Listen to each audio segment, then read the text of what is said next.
प्यारी बहनों, प्यारे भाई, बहुत समय से इंतजार कर रहे होंगे आप। हाँ,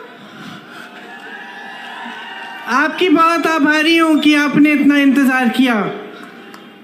श्री शक्ति सिंह गोहिल जी, श्रीमती गेनीबेन ठाकुर जी, श्री जगदीश ठाकुर जी, श्री जिग्नेश मेवानी जी, श्री रामकिशन ओझा जी, श्री भरत सिंह बाघेला जी, श्री बलदेव ठाकुर जी, श्री राजू भैया भाई जोशी जी, कांति भाई खरदी जी और मंच पर विराजमान सभी नेतागण, सभी पदाधिकारीगण, मेरे प्यारे कार्यकर्ता भाइयों बहनों, आप सबका इस सभा में बहुत बहुत स्वागत।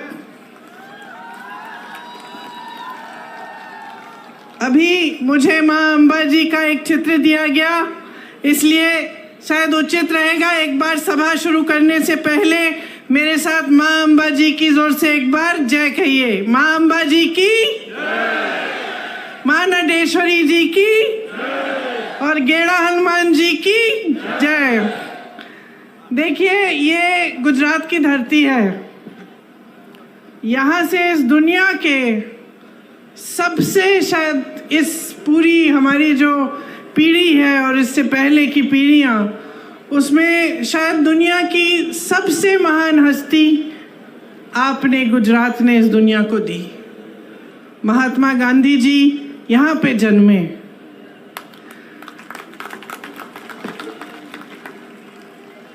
श्री सरदार पटेल जी भी गुजरात के ही पुत्र थे।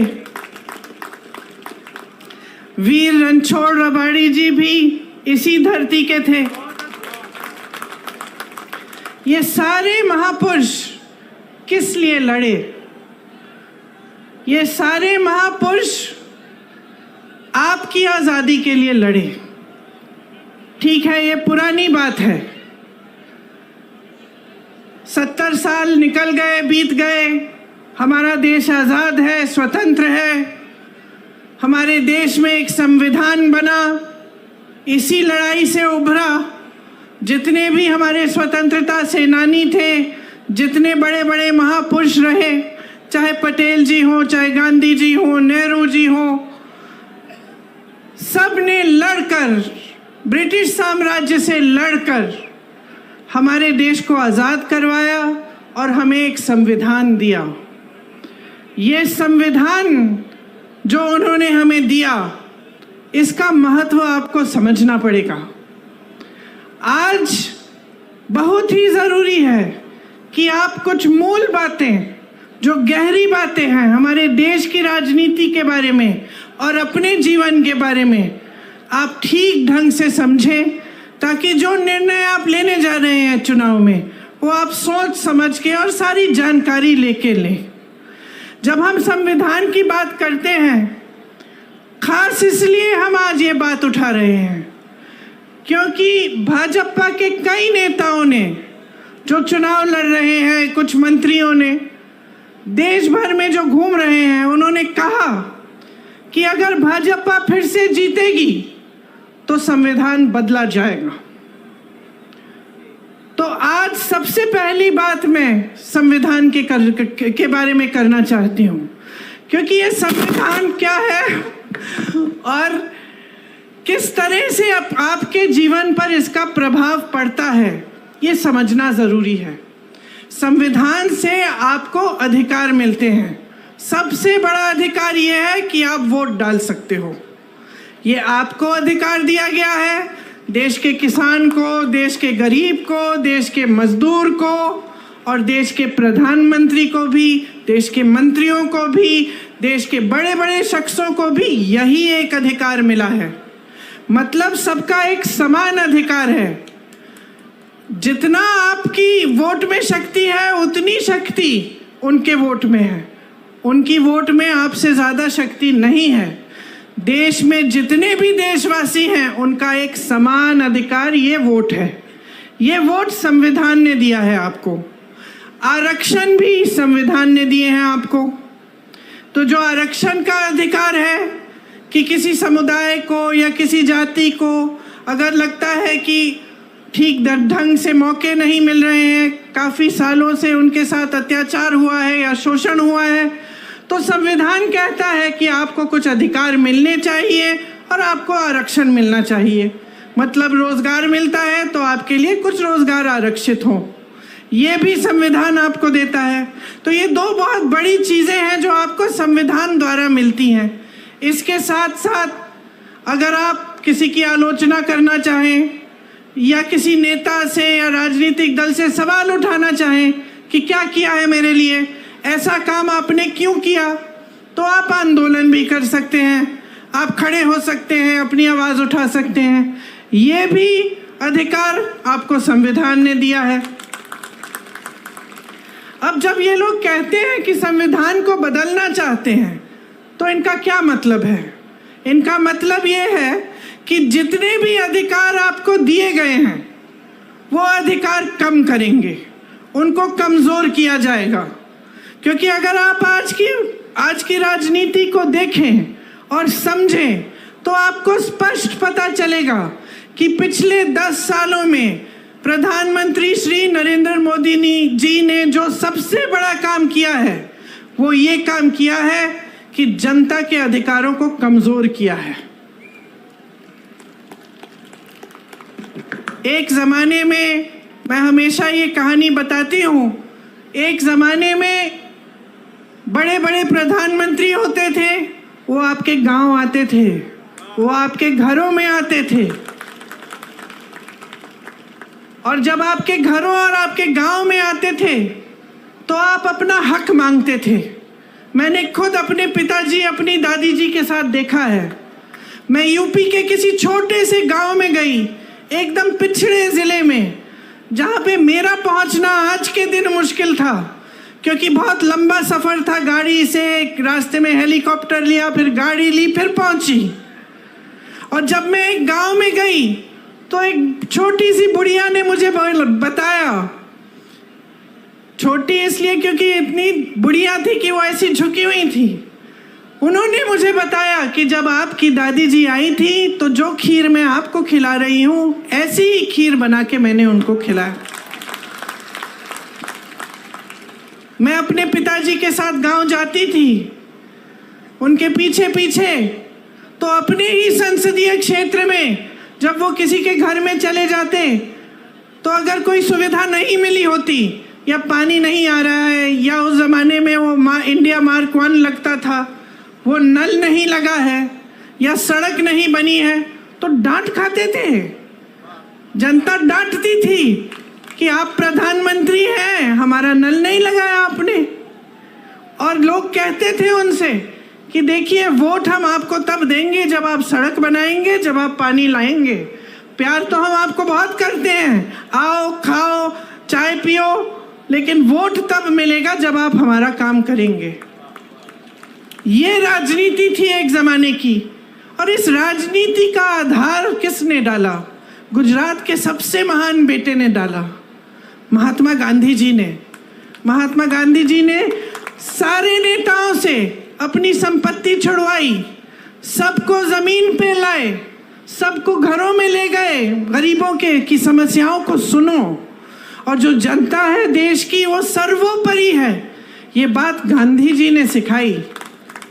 और गांधी जी ने कहाँ से सीखी ये बात? खुद भगवत गीता से, हिंदू धर्म से। जो महान गुरु होते थे हमारे, उनसे पहले वो सारे आपके बीच आते थे, पैदल चलते थे, सुनते थे कि समस्याएं क्या हैं, कि मेरी बहनें बैठी हैं, कैसे चला रही हो अपना जीवन, महंगाई हो रही है, कुछ खरीद पा रही हो, कमाई कैसे आ रही है, घर पे जाती हो, क्या मुश्किल है जब घर पहुंचती हो काम करने के बाद खेती में। किसानों से पूछते थे, समझते थे, मजदूरों की समस्याएं समझते थे, और उसी आधार पे अपनी नीतियां बनाते थे। तो अगर कोई नीति बनती थी देश में तो उसे इस आधार पे बनती, जैसे अगर मजदूरों के लिए कोई नीति बनती तो मजदूरों से बातचीत करके बनती, किसानों के लिए कोई नीति बनती तो किसानों की समस्याओं को समझ के, उनकी मुश्किलों को देख के बनती। इसीलिए जो हमारी परंपरा है कांग्रेस पार्टी में, जो महात्मा गांधी, जिस परंपरा की नींव महात्मा गांधी जी ने डाली और जिस परंपरा के तहत हमारे सारे प्रधानमंत्रियों ने काम किया, वो परंपरा ये थी कि नीतियां आपके लिए बनी, जो आपकी सुविधा के लिए बनती है, जो आपको आगे बढ़ाने के लिए बनती है, वही नीति सही है। लेकिन बहनों और भाइयों, आज के जो प्रधानमंत्री हैं, जरा उनकी कार्यशैली को आप देखिए। गुजरात ने उनको सब कुछ दिया, उनको सम्मान दिया, स्वाभिमान दिया, उनको आगे बढ़ाया, उनको सत्ता दी। आज प्रधानमंत्री बने, 10 सालों से प्रधानमंत्री हैं। जब जब आप उनको देखते हैं तो आप मुझे खुद बताइए, आप टीवी पे उनको देखते हैं कि नहीं? देखते हैं टीवी पे? देखते हैं ना? दिखते हैं। कहाँ दिखते हैं आपको? बड़े मंचों पे दिखते हैं, बड़े बड़े प्रधानमंत्रियों के साथ दिखते हैं, दूसरे देशों के राष्ट्रपतियों के साथ दिखते हैं ना? बड़े बड़े खरबपतियों के साथ दिखते हैं, सेठों के साथ दिखते हैं। कभी आपने उनको किसी किसान के घर जाते हुए देखा है? कभी आपने उनको किसी गरीब के घर में जाते हुए देखा है? मैंने यूपी में काम किया पिछले 5 सालों से। वहां पे उनका संसदीय क्षेत्र है। उनके संसदीय क्षेत्र वाराणसी में भी प्रधानमंत्री जी किसी एक गरीब के घर नहीं गए हैं। कभी नहीं पूछा है इन 10 सालों में कि भाई तुम कैसे हो। किसानों के लिए नीति बनाते हैं, किसान आंदोलन करता है। लाखों किसान 4 किलोमीटर दूर उनके घर से बैठते हैं, आंदोलन करते हैं। महीनों के लिए उनकी बिजली काटी जाती है, पानी काटा जाता है, 600 शहीद होते हैं किसान, लेकिन वो 4 किलोमीटर दूर चल के हमारे प्रधानमंत्री उनसे मिलने के लिए नहीं आते हैं। जब उनको पता चलता है कि चुनाव आ रहा है और ये किसान आंदोलन कर रहे हैं, हमें वोट नहीं मिलेगा, तब चुनाव के 2 महीने पहले वो कानून बदल देते हैं। ये है उनकी कार्यशैली। वो मेरे भाई को शहजादा बोलते हैं। मैं उनको बताना चाहती हूँ, ये शहजादे 4000 किलोमीटर पैदल चले हैं। कन्याकुमारी से कश्मीर तक आपकी समस्याओं को सुनने के लिए चले हैं।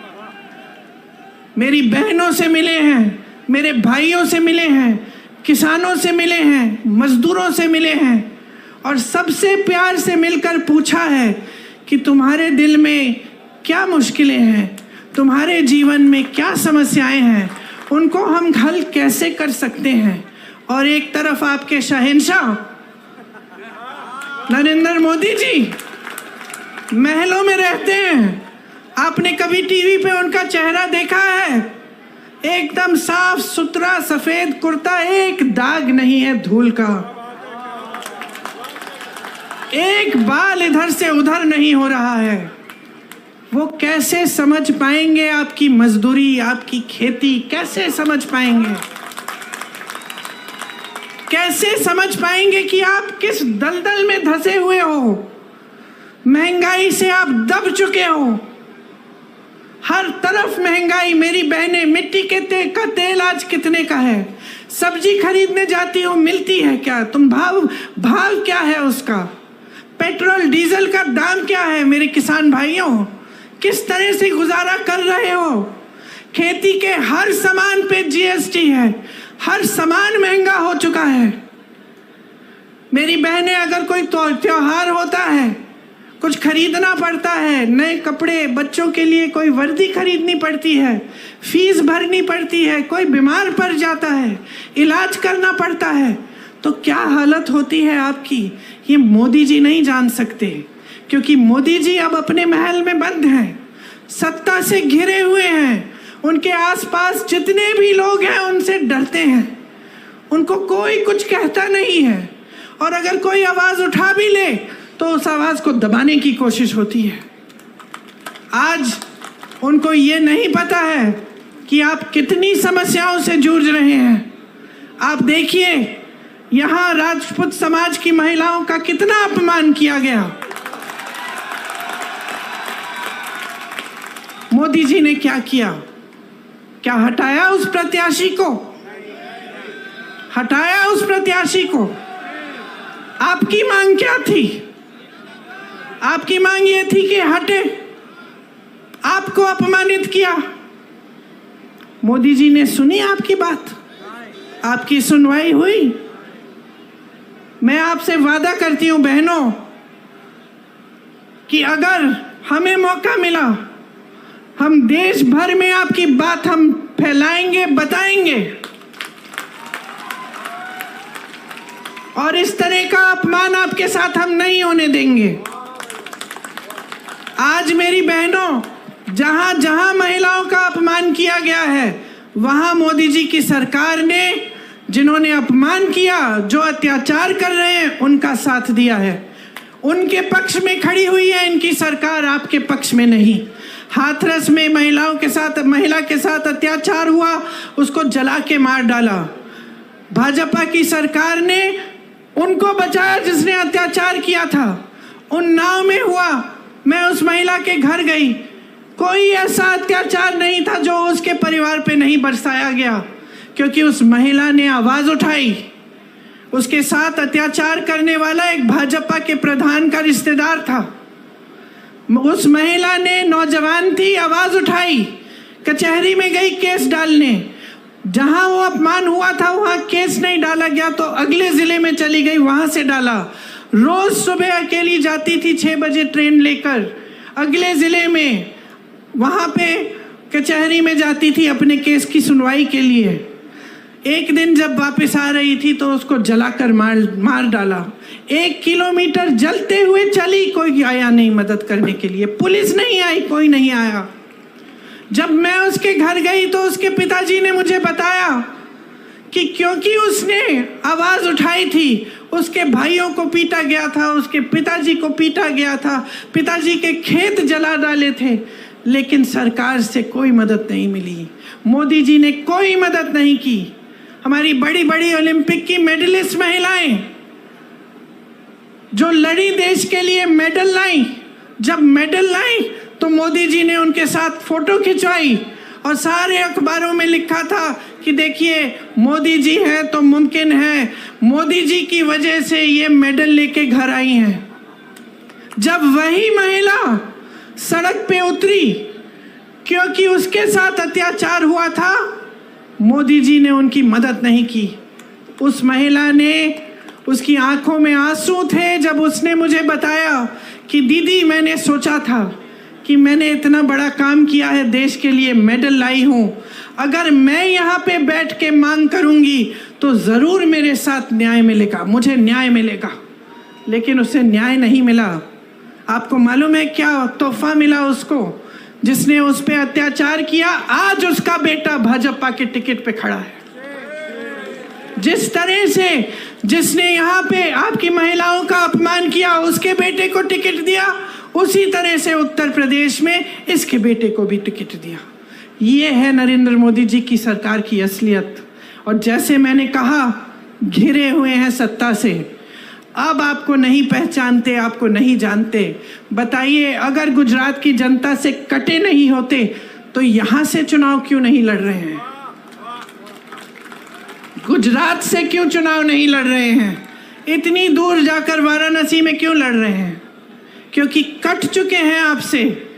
आपसे जो फायदा निकलना था बहनों और भाइयों, निकाल लिया।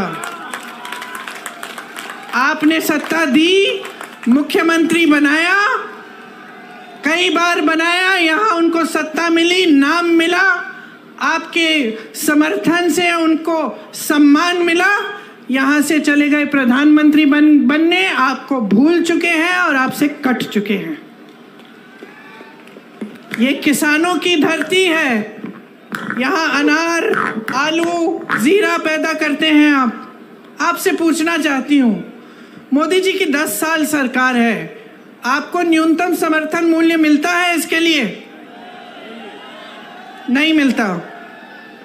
जो आपका कोऑपरेटिव सेक्टर है, अमूल, बनास डेयरी, ये किसने खड़ा किया? आपको याद है? कांग्रेस के ज़माने में खड़ा हुआ ये सेक्टर।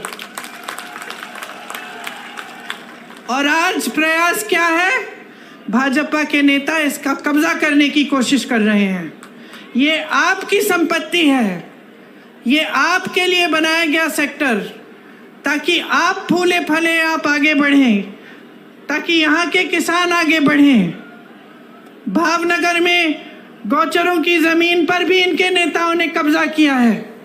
ये आपकी ज़मीन है, कोई रोक नहीं रहा है इनके नेताओं को। जहाँ कुछ मिल रहा है वहाँ हाथ मार रहे हैं। समझ लीजिए क्या हो रहा है आपके साथ।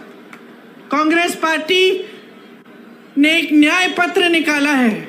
इस न्याय पत्र का आधार जो है वो मेरे भाई ने, जो ये 4000 किलोमीटर चले थे, ये उस वही जब आपसे बातें की उन्होंने, आपकी समस्याएं समझी, वही आधार बना इस न्याय पत्र के लिए। मतलब वो समझे कि आपके साथ अन्याय हुआ है, किसानों के साथ, मजदूरों के साथ।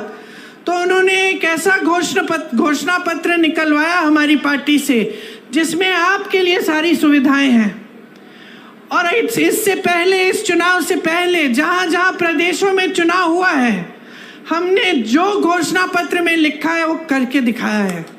आज अगर आप कर्नाटका की महिलाओं से पूछेंगे कि सरकार ने आपके लिए क्या किया, तो बताएंगी कि हमें हर महीने 2000 रुपये मिलते हैं और हम बस की यात्रा मुफ्त में करते हैं। अगर आप छत्तीसगढ़ के किसानों से पूछेंगे कि कांग्रेस की सरकार ने क्या किया आपके लिए, तो बताएंगे कि हमारे कर्ज माफ कराए और अच्छे अच्छे गौठान बनाए, जिसमें से हमें नौकरी मिली, और हमारे जानवरों का जो गोबर है वो गोबर सरकार ने खरीदा ताकि हमारी आमदनी बने।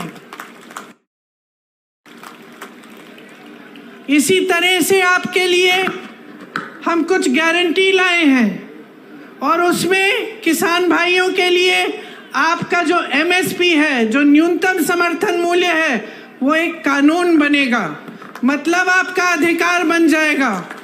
कानून के तहत आपको मिलना ही होगा। ऐसा हो ही नहीं पाएगा कि जो आप यहाँ पे आलू उगाते हैं, जीरा उगाते हैं, उसका न्यूनतम समर्थन मूल्य आपको मिले ना। आपके कर्ज माफ के लिए एक स्थायी आयोग बनेगा, जिसके तहत जब भी आप कर्ज में अगर आप डूब रहे हैं और आपको मदद की ज़रूरत है, आप उस आयोग में जा पाएंगे और आपके कर्ज की माफ़ी की बात होगी और उसकी समस्या हल होगी। खेती के सारे सामानों पे आज GST दे रहे हो। हमारी गारंटी है कि खेती के सारे सामानों से हम GST हटा देंगे। आपके फसल का नुकसान होता है, भुगतान मिलता है? नहीं मिलता है। मोदी जी नहीं देते भुगतान। हम कह रहे हैं कि जब फसल का नुकसान होगा तो 30 दिन के अंदर अंदर आपको भुगतान मिलेगा। भूमिहीनों को जमीन मिलेगी और हर जगह पूरे देश भर में न्यूनतम मजदूरी 400 रुपए की होगी। मतलब 400 रुपए से कम मजदूरी के पैसे आपको कोई नहीं दे पाएगा। अगर देगा तो कानून का उल्लंघन करेगा। मेरी बहनें, मैंने महंगाई की बात की। मैं जानती हूँ और समझती हूँ कि आप पर कितना बोझ है। जो समाज है उसका बोझ भी आप उठाती हो, समाज की परवरिश भी आप करती हो। जब अपने बच्चों को बड़ा करती हो, मेहनत से उनकी हर चीज़ देखती हो, बच्चा बीमार पड़ता है उसका इलाज, बुखार होता है उसकी देखभाल, खाना खाया कि नहीं खाया, पढ़ाई की कि नहीं की, स्कूल जा रहा है ठीक से कि नहीं जा रहा है, ये सारे काम आप करते हो अपनी नौकरी या अपने रोजगार या अपनी खेती के अलावा। तो आप बाहर जाती हो, काम करती हो, घर आती हो और काम करती हो। इसीलिए आपके लिए हमने सोचा है कि जो परिवार की सबसे बड़ी महिला है उसको हमारी सरकार 8,500 रुपये हर महीने दिलवाएगी। ये पैसे सीधे आपके खाते में जाएंगे। मतलब कि 1 साल में आपको 1 लाख रुपए मिलेंगे।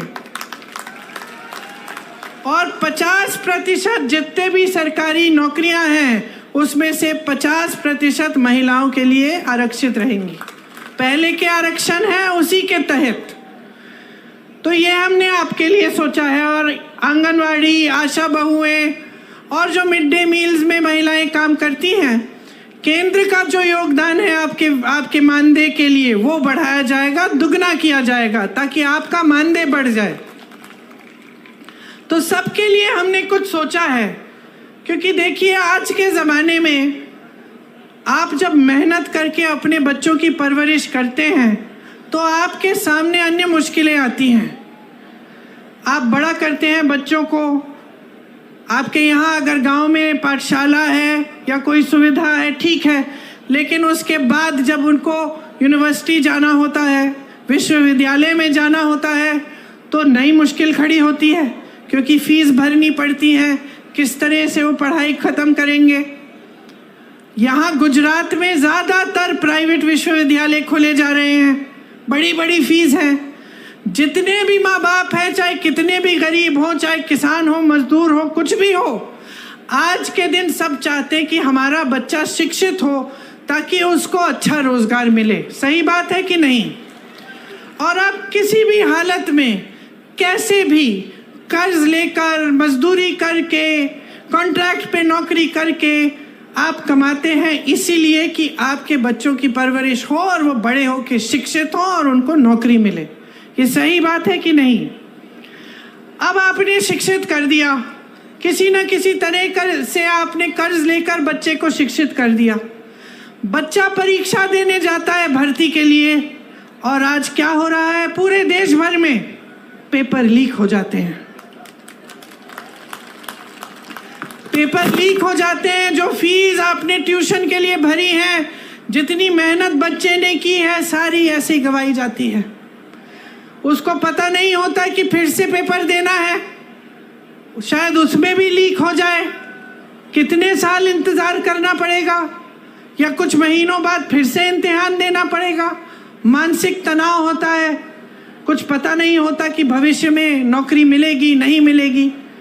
मैं ऐसे बच्चों से मिली हूँ जिन्होंने भर्ती की परीक्षा दी और सालों के लिए इंतज़ार करते रहे। एक बार दी, 2 बार दी, 3 बार दी, एक सूची भी निकल आई, उसमें भी नाम था, रोजगार नहीं आया मिला, क्योंकि लीक पे लीक होते गया, घोटाले पे घोटाले होते गए। जीपीपीएससी का इधर पेपर लीक हुआ, टैट का टीचर का पेपर लीक हुआ। 10 सालों में जब से इनकी सरकार है 14 से ज़्यादा पेपर लीक हुए हैं। तो अब क्या करें नौजवान? भर्ती का इम्तिहान है, पेपर लीक हो रहा है, रोजगार दे नहीं रही है सरकार। मोदी जी की सरकार में 30 लाख रोजगार के पद खाली पड़े हुए हैं। 30 लाख केंद्र सरकार में। आप नौजवान यहाँ खड़े हो, यहीं पे हजारों खड़े होंगे जिनके पास रोजगार नहीं है। वहाँ 30 लाख पद खाली हैं, वो पद भरे नहीं गए हैं। तो पद खाली हैं, नौजवान खाली हैं, लेकिन आप पद नहीं भर रहे हैं। आपका ध्यान कहीं और है, सरकार का ध्यान रोजगार बनाने में नहीं है। तो ये परिस्थिति है कि जब आपको रोजगार नहीं मिलता तो फिर आउटसोर्सिंग और कॉन्ट्रैक्ट पे ही रोजगार मिलता है, और आप सब वही करते हैं, क्योंकि और कोई चारा नहीं है, कोई स्थायी रोजगार नहीं मिल रहा है। अब मैं आपको समझाना चाहती हूँ कि ये स्थायी रोजगार क्यों नहीं मिल रहा है। एक तो हुई खेती की बात। एक ज़माने में खेती में भी रोजगार मिलते थे, लेकिन जब से इतनी महंगाई आई है, किसान खुद कमा नहीं पा रहा है। तो जब किसान खुद कमा नहीं पा रहा है तो वो कैसे रोजगार दिलवाएगा अपनी खेती में? तो फिर वो भी कम मजदूर रखता है। वो भी कहता है कि जितना काम मैं खुद निपट सकता हूँ निपट लूँगा। तो खेती से रोजगार कम हो रहा है। बड़े बड़े जितने भी सरकारी कॉरपोरेशन थे, जितनी सरकारी कंपनियां थी जिससे आपको स्थायी रोजगार मिलते थे, तकरीबन सभी की जो सब्सिडी है, जो सब्सिडरी हैं, उनको इन्होंने अपने खरबपति मित्रों को दे दिया है।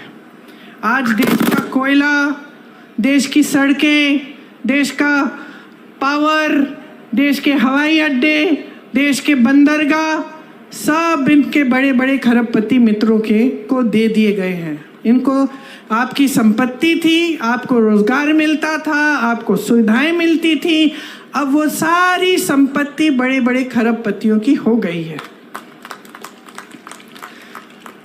अगर आपकी समस्याओं को ये सरकार समझती तो वो जानती कि यहाँ से रोजगार मिलता है, नए नए रोजगार बनते हैं। ये संपत्ति अभी खरबपतियों को देने से ये रोजगार बंद हो सकते हैं, आरक्षण बंद हो सकते हैं, क्योंकि प्राइवेट हो गई वो नौकरी, वो रोजगार। लेकिन आपके बारे में नहीं सोच रहे हैं। इनकी नीतियां बड़े बड़े खरबपतियों के लिए ही बन रही हैं। अगर आप ठीक ढंग से समझेंगे और देखेंगे तो हर स्तर पे ये हो रहा है। मैं रोजगार की बात कर रही थी, एक और जगह थी जहाँ से रोजगार बनते थे, जो छोटे छोटे इंडस्ट्री, मध्यम साइज की इंडस्ट्री है, जो कोई मैन्युफैक्चरिंग करा रहा है, किसी ने अपना बिजनेस खोला है, किसी की दुकान है, उससे भी रोजगार मिलता था। लेकिन उसको इतने संकट में डाल दिया है नरेंद्र मोदी जी की नीतियों ने। नोटबंदी लाए पहले, उससे जितने भी छोटे और मध्यम के वर्ग के बिजनेस थे वो सारे, उनकी कमर टूटी। उसके बाद जीएसटी लाए और मुश्किलों में डाला, तो वहाँ से भी रोजगार बंद हो गए। तो स्थिति ये है आज देश में कि 10 सालों में रोजगार बनाने का काम नहीं किया गया है।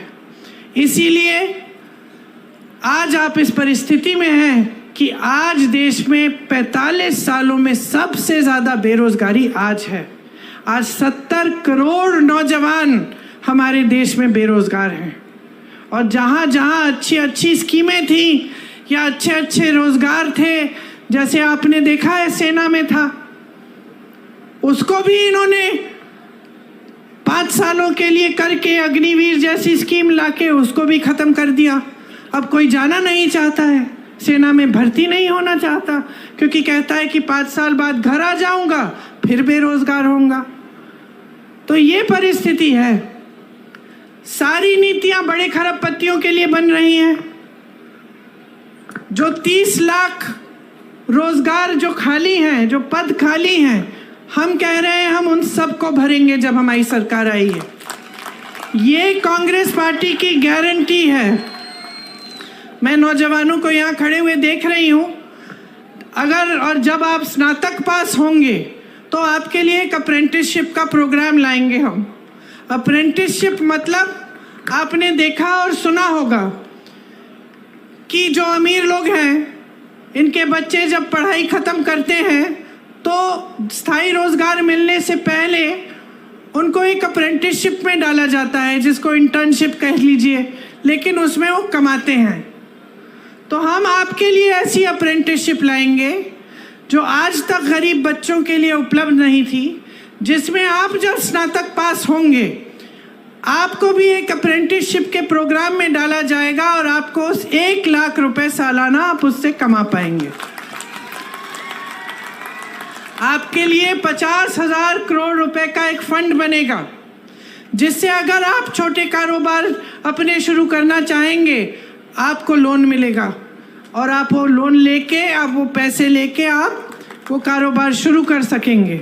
ये सिर्फ आपके लिए होगा, इसलिए ब्याज बहुत कम होगा इसका, क्योंकि हमारा प्रयास रहेगा कि हम छोटे और मध्यम बिजनेसों को खूब समर्थन दें ताकि खूब रोजगार बने और आप अपने कारोबार को, अपने बिजनेस को आगे बढ़ा पाएं। जहां तक महिलाओं की बात की, मैंने आपको ये भी बताना चाहती हूँ बहने कि 25 लाख रुपए तक जितना भी इलाज है पूरे परिवार का, चाहे कोई भी सुविधा हो स्वास्थ्य की, वो आपको मुफ्त में मिलेगी। ये स्कीम हमने राजस्थान में लागू की और वहाँ इस स्कीम की बहुत चर्चा हुई क्योंकि लोग बहुत खुश थे। लोगों ने हार्ट ऑपरेशन कराए इस स्कीम के तहत बगैर 1 रुपया दिए। तो बहुत अच्छी स्कीम है, हम देश भर में इसे लागू करना चाहते हैं। हम देखिए आपके लिए ऐसा काम करना चाहते हैं ताकि पूरे देश का विकास हो, आपका विकास हो बहने, किसानों का हो, सबका एक साथ विकास हो।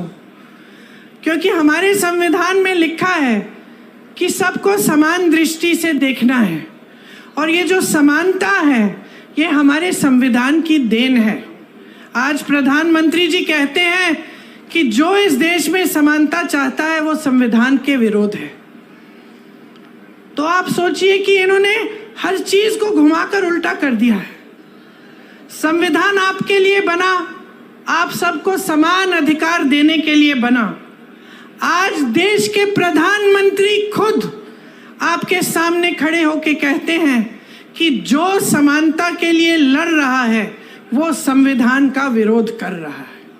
तो आप सोचिए कैसी कैसी गलत बातें आपको बताई जाती हैं और काम इनके कैसे हैं। आपको जल, जंगल और जमीन पे अधिकार दिए गए थे, संविधान ने दिए, कांग्रेस की सरकारों ने दिए। उन सब अधिकारों को कमजोर करने का काम इन्होंने किया है। पहले SC, ST, OBC और रिटायर्ड फौजियों को जमीन के पट्टे मिलते थे। आज मैं आपसे पूछना चाहती हूँ, भाजपा की सरकार रही है 10 सालों से, आपको क्या पट्टे मिलते हैं? जैसे मैंने आपको कहा, तमाम सरकारी कंपनियों को प्राइवेट बनाने का काम किया है। इससे आरक्षण खत्म होते हैं, फिर से आपके अधिकार कमजोर होते हैं। सरकारी विश्वविद्यालयों में आपको अच्छी शिक्षा मिलती थी कम फीस में। जब प्राइवेट इतने सारे बनाते हैं और सरकारी विश्वविद्यालयों को कमजोर करते हैं, तो भी ये काम करते हैं कि आरक्षण भी कम होंगे और फीस भी ज्यादा होगी। तो आप देखिए, ऊपर के जितने भी पद हैं, जो बड़े बड़े पद हैं, उसमें लैटरल एंट्री से ये पद दे रहे हैं, बाकी सब खाली रख रहे हैं। और जो नीचे के पद हैं, जो भर्ती के पद हैं, उसको खाली रख रहे हैं। तो ये सारे काम जो कर रहे हैं ना, ये इनकी एक नीति है। और ये नीति जो है, ये सबसे बड़ी इनकी नीति जो है कि सब कुछ बड़े बड़े खरबपतियों की सफलता और उनके आगे बढ़ने के लिए हो, और जो देश का गरीब है उसको 5 किलो का राशन पकड़ाओ और उसको बड़ी बड़ी बातें बताओ, मंच पे खड़े होकर बड़े बड़े इवेंट दिखाओ और उसी में निपट लो बस। उसके आगे कोई रोजगार देने की बात नहीं, विकास करने की बात नहीं, नए पाठशाला बनाने की बात नहीं, नए विश्वविद्यालय बनाने की बात नहीं, अस्पताल बनाने की बात नहीं।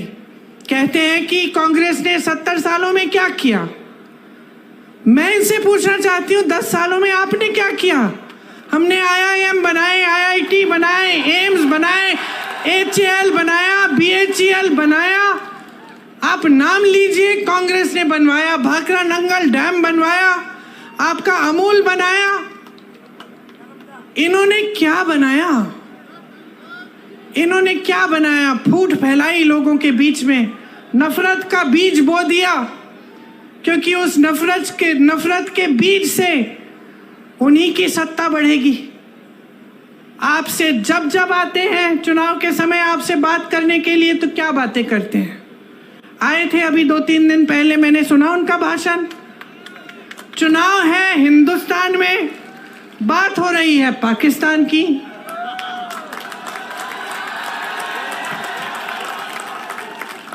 आपको बताया जा रहा है कि सावधान रहो, कांग्रेस एक एक्सरे की मशीन लाएगी और एक्सरे की मशीन से आपके घरों में घुस के आपके मंगलसूत्र छीनेगी, आपका सोना चुराएगी।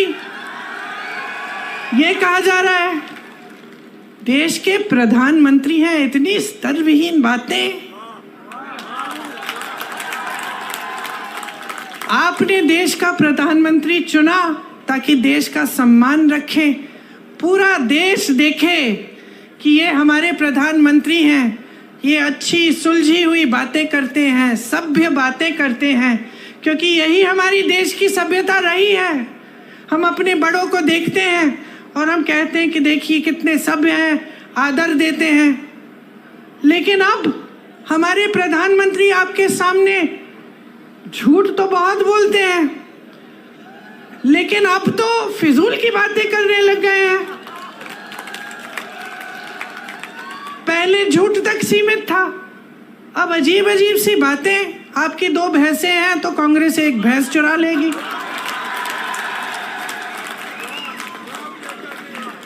पचपन सालों से कांग्रेस की सरकार रही है इस देश में, जरा बताइए किसकी भैंस चुराई हमने? किसी की गहने चुराए?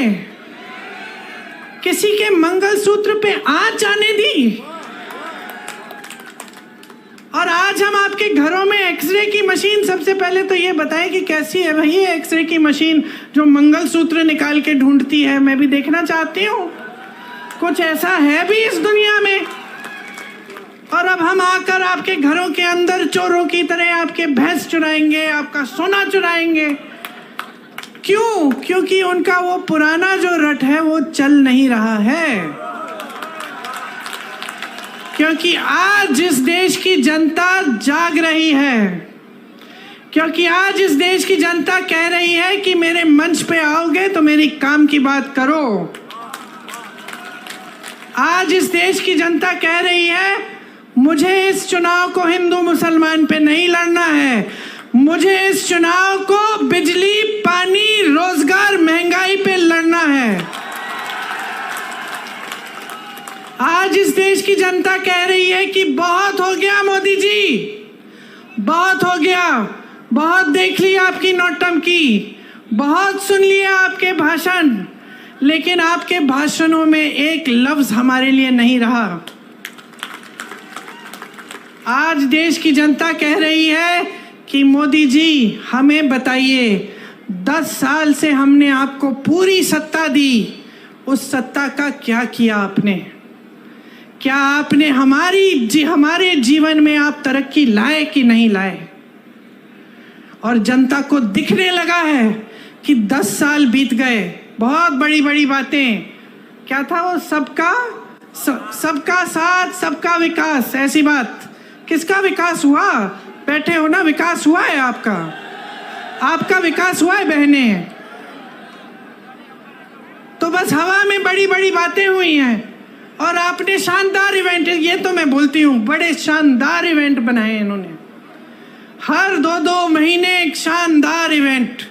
सिर्फ मोदी जी दिख रहे हैं और कुछ दिख नहीं रहा है, वही सफेद कुर्ता, कोई धूल नहीं, कुछ नहीं, सब दूर हैं उनसे, अकेले चल रहे हैं। अब अकेले ही हो गए हैं।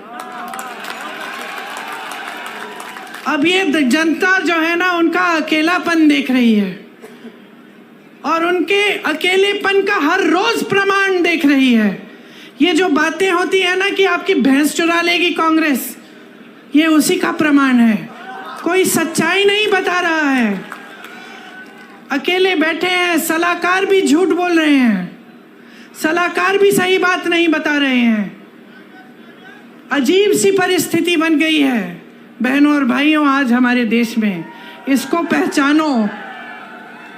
एक सच्चाई आपको टीवी पे दिखती है, वो सच्चाई जो आपको दिखा रही है ना, ये समझ लो सारे टीवी के चैनल आज बड़े बड़े खरबपतियों के हैं, तो आपको अपनी सच्चाई नहीं दिखाएंगे।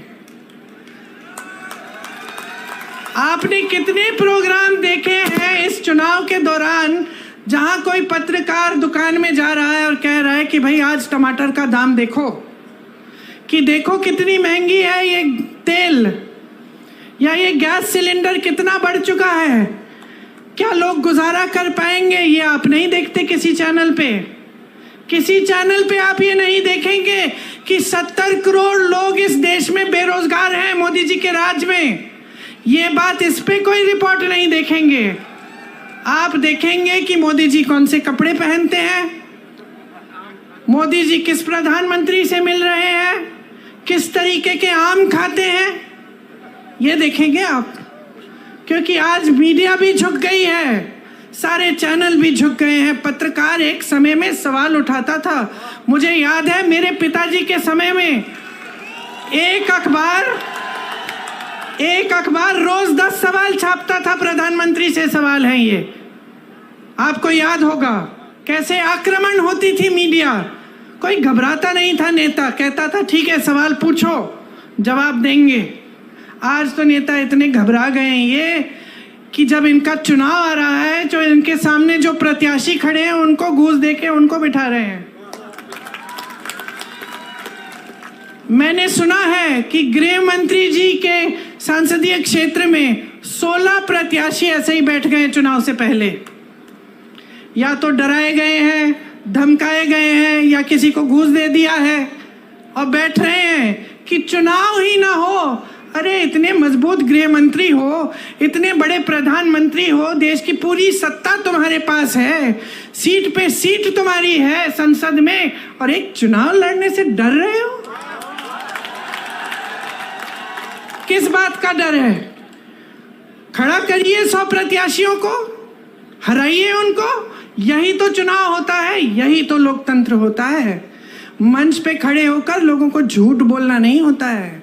मंच पे खड़े होकर लोगों को गुमराह करना या लोगों के जज्बातों को उभारना ताकि तुम्हें वोट मिल जाए, तुम सत्ता में रहो, तुम्हारे बच्चे फूले फले और जनता खाई में रहे, ये लोकतंत्र नहीं है।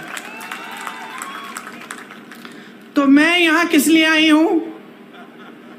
मैं यहाँ इसलिए आई हूँ कि आपको मैं बताऊं कि आप इन नेताओं को जवाबदेही बनाओ, वो पुरानी परंपरा वापस लाओ, वो पुरानी परंपरा वापस लाओ सरदार पटेल जी की, महात्मा गांधी जी की, जिसमें नेता जनता को पूजता है, जनता को भगवान मानता है, जनता को डराता धमकाता नहीं है, जनता को खाई में नहीं छोड़ता, जनता के आंसू पोंछता है, उसकी नई नई समस्याएं पैदा नहीं करता ताकि और आंसू बहाए।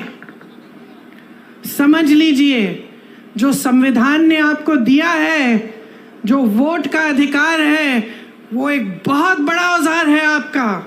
हल्के में मत लीजिए इस औजार को। आज भाजपा ने एक और काम किया है, बड़ा काम। अपनी पार्टी को सबसे धनवान पार्टी बनाया है पूरी दुनिया में। आज पूरी दुनिया में सबसे पैसे वाली पार्टी कौन सी है? एक रिपोर्ट आई है, मुझे मालूम नहीं कि कितनी सही है, लेकिन लगभग मुझे लगता है कि सही होगी। 60,000 करोड़ रुपए इन्होंने खर्चे हैं। किस पे? आपके नालों को ठीक करने के लिए नहीं, आपकी टूटियों में पानी लाने के लिए नहीं, आपकी सड़कों की मरम्मत में नहीं, आपके कारोबार में नहीं, आपकी खेती को ठीक करने में नहीं, ये जीएसटी हटाने में नहीं, अपनी पार्टी के लिए, अपनी पार्टी को मजबूत बनाने के लिए बड़ी बड़ी इमारतें बनाई हैं हर जिले में। इनके जो ऑफिस हैं इतने बड़े बड़े, बड़ी बड़ी इमारतें, सबको थोड़ा थोड़ा वेतन दे रहे हैं जो भी उनके लिए काम कर रहा है, उनकी पार्टी के लिए। कोई मुफ्त में नहीं करता। यहाँ हमारे बेचारे सेवा दल के जो कार्यकर्ता हैं और जो कांग्रेस के कार्यकर्ता हैं, इनसे पूछो ये जनता की सेवा करते हैं तो मुफ्त में करते हैं या इनको वेतन देते हैं? हम बदनाम किया हमें और सबसे अमीर पार्टी बन गए वो। कहते हैं कि आज तक उन पे भ्रष्टाचार का कोई आरोप नहीं लगाया। कैसे लगाएंगे? कैसे लगाएंगे? ये जो मीडिया जो हर रोज आरोप लगाती थी हमारी सरकारों पे, ये तो झुक गई है एकदम। लिख के देखिए, आप हंस रहे हैं, जरा कल लिख के देखिए, कोई बड़ा घोटाला निकालिए, देखते हैं क्या होता है। ईडी आएगी, सीबीआई आएगी, गिरफ्तार हो जाओगे, पड़े रहोगे जेल में, कोई मदद नहीं करेगा। और 56 इंच का सीना है इनका, एक आलोचना नहीं सुन सकते, एक आलोचना नहीं सुन सकते। बड़प्पन तो उसमें होता है जो दुनिया भर की आलोचना सुन सकता है लेकिन काम करते रहता है। राहुल गांधी को देखो, क्या नहीं बोला उसके बारे में, क्या क्या नहीं कहा। सीना तान के चला ना कन्याकुमारी से कश्मीर, कोई रोक पाया उसे? मणिपुर से मुंबई तक चला, कोई रोक पाया उसे? नहीं रोक पाया, क्योंकि सच्चाई लेके चला अपने दिल में, क्योंकि इस देश के सत्य को ढूंढने निकला। झूठों से भरपूर भाषण और राजनीति नहीं की उसने। आज ये कहते हैं कि किसी ने आरोप नहीं लगाया, लो मैं लगा देती हूं आरोप। देखिए, ये एक स्कीम लाए मोदी जी खुद। स्कीम का नाम था इलेक्टोरल बॉन्ड। इलेक्टोरल बॉन्ड की स्कीम ये थी, देखो कैसी स्कीम, कि जो भी किसी राजनीतिक दल को चंदा देगा उसका नाम गुप्त रहेगा। किसी को पता नहीं चलना चाहिए कि अडानी जी ने कितना दिया, अंबानी जी ने कितना दिया और किसी और ने क्या दिया। ये थी स्कीम। खूब चंदा लिए, अपनी पार्टी को तो दुनिया की सबसे अमीर पार्टी बना दिए, 60,000 करोड़ खर्च भी दिए अपनी पार्टी पे। अब किसी ने केस डाल दिया, तो सुप्रीम कोर्ट में केस आया। न्यायाधीशों ने देखा, कहा ये तो बड़ी गलत स्कीम है। राजनीतिक दल जनता की सेवा का काम करता है, उसे जो चंदा देता है उसका नाम तो पारदर्शी होना चाहिए, जनता को मालूम होना चाहिए कि भाई इन्होंने इतना दिया, इन्होंने इतना दिया और किसको दिया। अब मोदी जी की सरकार ने सबसे पहले तो बोला कि भाई हमें सूची ही नहीं मिल रही, बहुत मुश्किल है निकालना, अभी चुनाव के समय नहीं निकलेगी। फिर डांट लगी न्यायाधीशों से, निकली सूची, और सूची में क्या नहीं निकला, किस किस से चंदा लिया। गुजरात में जो पुल गिरा था उसके बनाने वाले से चंदा लिया। आपको वैक्सीन लगी थी, टीका लगा था कोविड का, हाथ उठाओ किस किस को लगा। मुझे भी लगा, 2-2 बार सबने लिया, सर्टिफिकेट मिली ऐसी। किसका चेहरा था उस पे? किसका था? शहंशाह जी का चेहरा था। उस टीके को सिर्फ एक कंपनी ने बनाया था, ये नहीं कि 10 कंपनियों ने बनाया। उस कंपनी से चंदा लिया। आज क्या निकला है? रिपोर्ट निकली है कि कुछ प्रतिशत लोगों से को इस टीके से ऐसा हो सकता है कि अचानक हार्ट अटैक हो गया, अचानक गिर के मर जाएंगे। कितने नौजवानों को ऐसा हुआ है पिछले 1-2 सालों में, हम सब जानते हैं। मैं खुद जानती हूँ लोगों को जिनके साथ ऐसा हुआ। किसी को पता नहीं चल रहा था कि कैसे ऐसे गिर के मर गए। अच्छे खासे सेहतमंद थे, कोई जिम कर रहा था, कोई दौड़ लगा रहा है, कोई 40 साल का, और आज आपको ये बात पता चल रही है। और ऊपर से ये बात पता चल रही है कि भाजपा ने इनसे चंदा लिया। और बताती हूँ, ऐसी कंपनियों से चंदा लिया है जिस पे छापा मारा था इन्होंने। छापा मारा, चंदा लिया, छापे बंद। केस लगाया, चंदा लिया, केस बंद। गौ माता, अच्छा, हमें बताया जा रहा है कि गौ मांस के सप्लाई कंपनी से भी चंदा लिया है, 250 करोड़ का।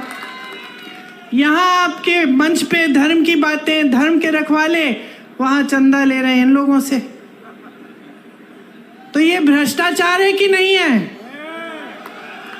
इससे बड़ा भ्रष्टाचार आपने कभी देखा है कि सरकार ने भ्रष्टाचार की स्कीम ही बना दी?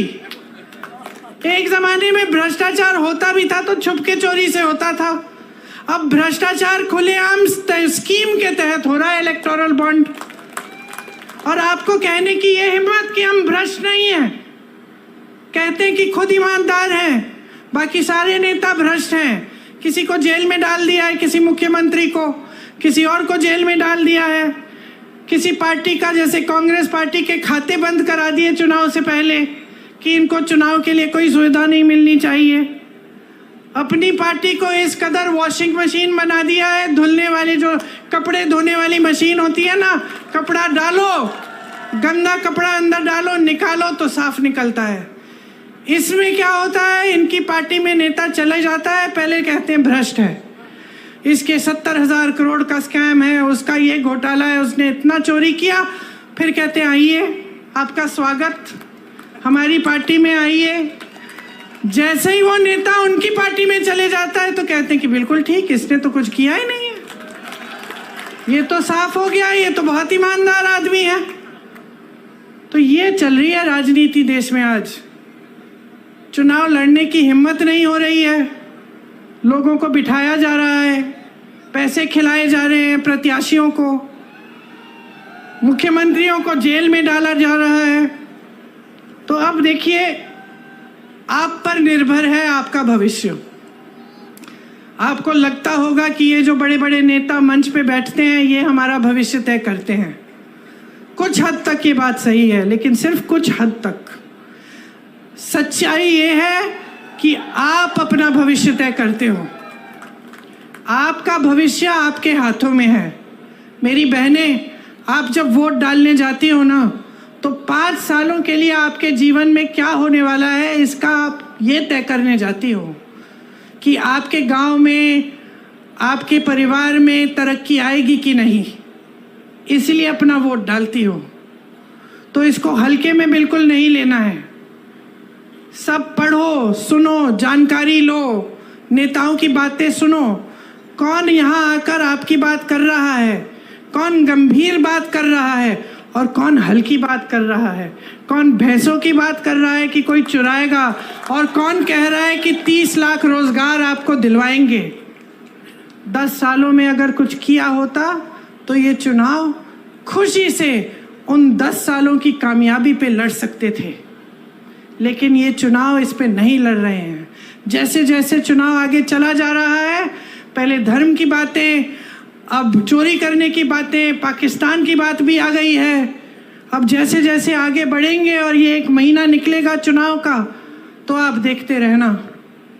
कोई गांव में बैठा हुआ चाय की दुकान में ऐसी बातें करता तो आप हंस पड़ते। हंसते कि नहीं? अगर कोई कहता कि भाई कोई नेता आके तुम्हारे घर में एक्सरे से तुम्हारे गहने निकालेगा और तुम्हारी भैंस चुरा ले जाएगा, तो क्या कहते? हंसते। अब प्रधानमंत्री वही बात कर रहे हैं तो हंसो ना, हंसो, बोलो ठीक है, ये हास्य बात है, प्रधानमंत्री जी हल्की बात कर रहे हैं, हमें अपनी काम की बात सुननी है। और इन नेताओं को मजबूर करो, हमारी तरह मजबूर करो सब नेताओं को, चाहे वो कांग्रेस के हों, भाजपा के हों, किसी भी पार्टी के हों, मजबूर करो कि चुनाव में आपके सामने आए तो आपकी बात करें। इधर उधर की बात जो करता है उसको पहचान लो और अच्छी तरह से अपनी परिस्थितियों को पहचानो। कोई ऐसी सच्चाई नहीं है इस देश में जो टीवी पे ही दिखती है। बड़े बड़े इवेंट, महल, बहुत तरक्की हो रही है, बड़े बड़े लोग महलों में अपनी शादियां करा रहे हैं, उनके लिए एयरपोर्ट भी इंटरनेशनल 1 दिन में हो जा रहा है। तुम्हारे लिए यहाँ एयरपोर्ट ही नहीं है। समझ लो सच्चाई क्या है।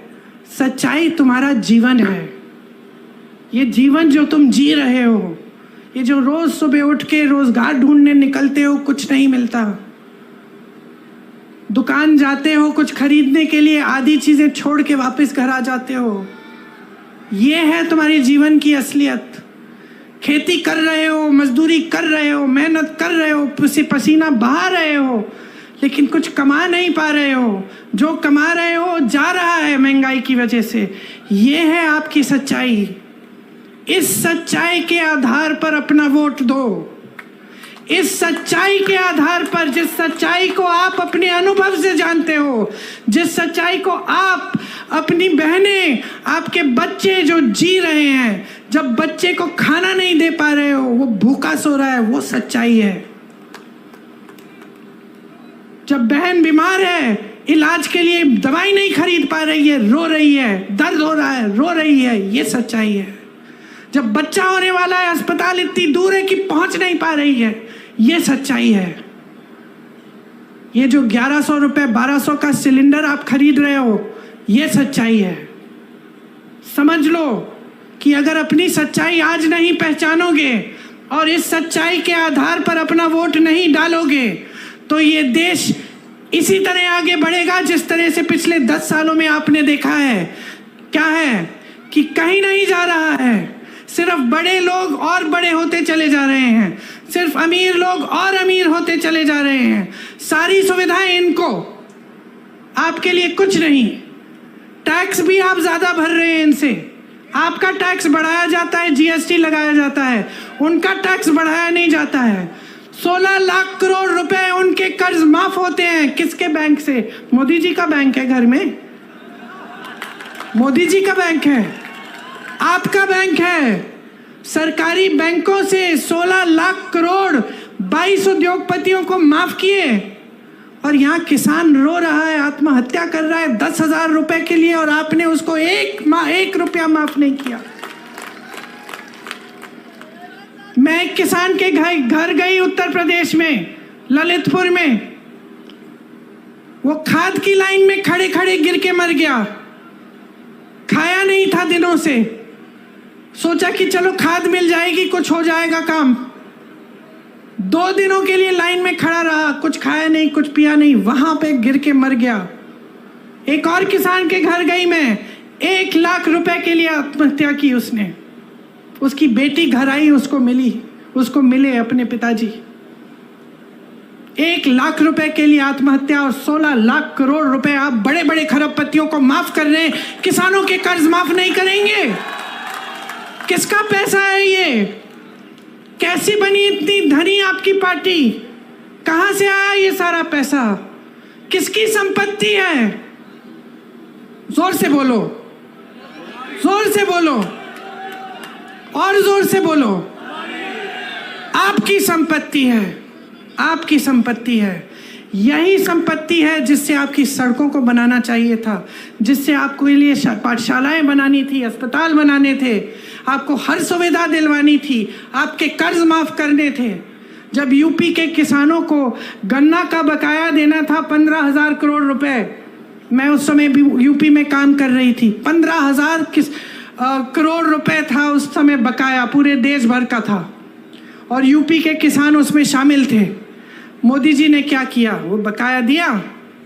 मोदी जी ने उसी समय, कोविड के समय, ये ऐलान किया कि 20,000 करोड़ रुपए का नया संसद भवन बनेगा। 20,000 करोड़ रुपए का नया संसद भवन बनाएंगे और 15,000 करोड़ रुपए का किसान का बकाया नहीं देंगे। ये उनकी नीयत है। अच्छा खासा संसद भवन था, 70 सालों से चल रहा था, किसी को कोई असुविधा नहीं हुई। पंडित जवाहरलाल नेहरू जी से लेकर वाजपेयी जी तक वहां पे सब उसी संसद में बैठे। अब बदलने की जरूरत क्या है भाई? क्योंकि हम शहंशाह हैं, हम सब कुछ कर सकते हैं। तो अब आप समझ लीजिए। देखिए, थोड़ी सी शिकायत मुझे आपसे है, क्योंकि चुनाव आते हैं, हर चुनाव में आपको गुमराह कर देते हैं, हर चुनाव में धर्म की बात, जाति की बात, और आप गुमराह हो जाते हैं और आप उसी आधार पे अपना वोट डाल देते हैं।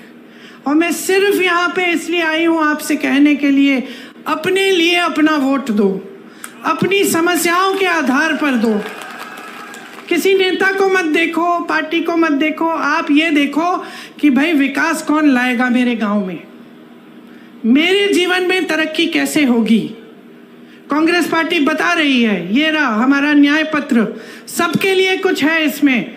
अगर आपको शक है, आपको लगता है कि सिर्फ चुनाव के लिए कह रहे हैं ये लोग, तो पता करो, कोई जानकार है जिसको आप जानते हो जो कर्नाटका में रहता हो, या फिर राजस्थान में, जो पिछली सरकार में राजस्थान में था, या जिसने बघेल जी की छत्तीसगढ़ में सरकार देखी, पूछो क्या ये सच है कि जो कांग्रेस ने गारंटी दी थी वो लागू है तुम्हारे प्रदेश में? खुद जानकारी लो, और जब जानकारी लोगे पता चलेगा कि जहां जहां हमने गारंटी दी है वहां सबसे पहले सरकार बनते ही हमने वो गारंटी लागू की है।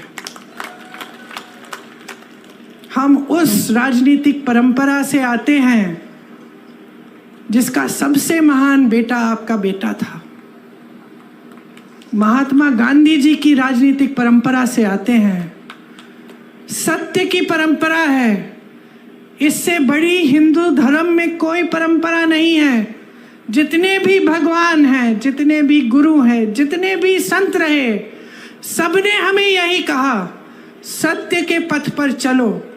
उसी पथ पर महात्मा गांधी जी चले, उसी पथ पर कांग्रेस पार्टी चली। हाँ, हो सकता है कि कभी 55 साल सरकार रही कि कुछ गलतियां हुई, लेकिन उसमें भी सुधार लाए। आज हम एक नई चेतना के साथ आपके सामने आए हैं, क्योंकि हम देख रहे हैं कि जो देश में हो रहा है वो गलत है। हम चाहते हैं कि वो पुरानी परंपरा, हमारी सत्य की परंपरा, सेवा की परंपरा, आपके प्रति हर नेता को समर्पित करने की परंपरा आज फिर से देश में लागू हो। तो मैं बहुत लंबी बातें कर चुकी हूं।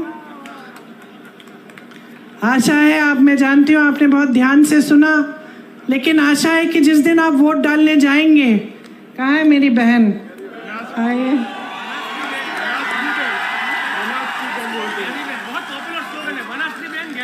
बनास की बहन। मुझे सबसे ज्यादा खुशी तब होती है जब मैं अपनी बहन के प्रचार में आती हूँ, किसी भी बहन के प्रचार में,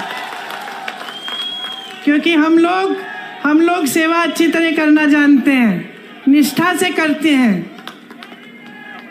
तो आप, हाँ, लोग मुझे फंडिंग भी दे रहे हैं, वोट भी दे रहे हैं। देखिए, कह रही हैं कि आप ही के समर्थन से चुनाव लड़ रही हैं, और ये कह रही हैं कि ये चुनाव जनता लड़ेगी।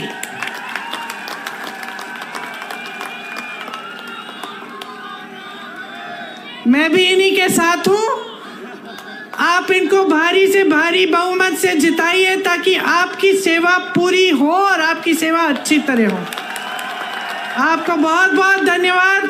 बहुत धूप है, आपने बहुत ध्यान से, चुपचाप से मेरी बातें सुनी। आशा है, जैसे मैं कह रही थी, कि जिस दिन आप पोलिंग पे जाएंगे, 2 मिनट लेकर मेरी बातों को याद करो कि मैंने सही कहा कि नहीं, कि मैं आपकी भलाई की बात कर रही हूँ कि नहीं, और अब मेरी बातों के आधार पर और अपने अनुभव के आधार पर अपना वोट दो। मेरी बहन को खूब भारी बहुमत से जिताओ। जय हिंद।